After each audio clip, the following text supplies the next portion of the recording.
Good afternoon, everybody. Colin here with Techout. Today we're going to be doing a little video.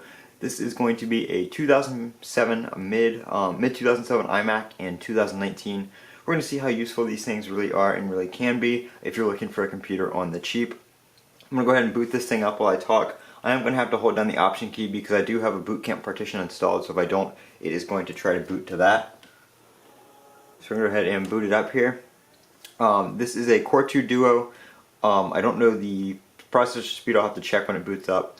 Core 2 Duo, it's got a regular mechanical hard drive in it with 2 gigabytes of RAM. 4 gigabytes of RAM was the maximum for these machines. At least that is what Apple says. Let me move you a little closer now that the glare is gone. So Apple does say that the max RAM for this is 4 gigabytes. I don't know if it can go a little bit higher than that. I know some Macs still advertise 1, but you can actually max them out with more, just depending on how things work out. It doesn't take too long to boot up. It's not too bad speed-wise, as long as you're not running applications. I'm sure if I put some more RAM in it, it would be a little bit faster. Like I said, this is a mid-2007. It is a 20-inch iMac. Gonna give it a second to boot up here. It is running the latest version of macOS that it can, which is, pretty sure it's on High Sierra. We will find out in a second.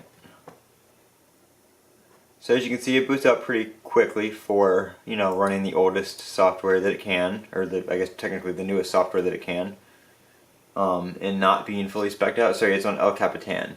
So that is the latest it will run. It is a 2 gigahertz Intel Core 2 Duo, 2 gigabytes of memory at 667 megahertz. So the RAM is not too fast at all. It's DDR2. Like I said, the hard drive is a mechanical drive. It's a 250 gig drive. I'm pretty sure it's the original. This computer was given to me, but I am pretty sure it is the original. The graphics are the ATI Radeon HD 2400 XT with 128 megabytes of video memory. And then, like I said, it is running 10.11.6. So not bad at all. It does run pretty good. We're going to open up Safari here. It is on Wi-Fi. Safari, it takes a second to open. It's not as instant as a newer modern Mac, but once you get things running on it, they are still pretty responsive. Websites, I'm going to go to iFixit first. Let's see. Websites do load pretty quickly. Like I said, once it's fully booted up and it doesn't have that many background processes running, it does speed up a little bit. It is on Wi-Fi, by the way. So websites do load up, and this computer is actually on my workbench setup where I work on iPhones. I'll use it to browse iFixit and browse repair guides and stuff like that. I also have eBay on here if I need to look up a part or check a listing, something like that. eBay is on here, so the modern website of eBay works just fine.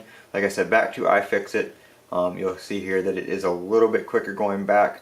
YouTube videos play just fine, so if I need to look something up like a guide on YouTube, it does work just fine. So really it is still a useful computer. Obviously you're not going to be able to use it for everyday tasks. There are going to be some limitations to it, but for my uses I still do have a use for this computer that is almost, it's a mid 2007, so it's almost 13 years old from the time when it came out.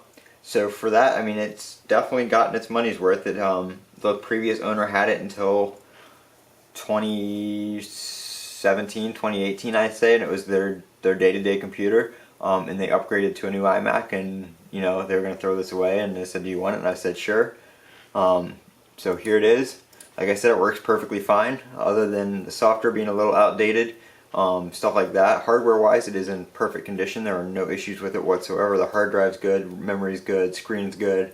All the ports work, everything like that. Boots up just fine, never has any issues.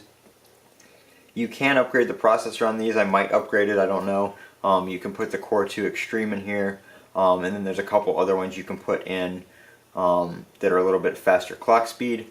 There is a patcher that you can use to update the OS to the most recent version, I'm pretty sure, or within the the few last years of software. That does require a CPU upgrade for the machine I'm on.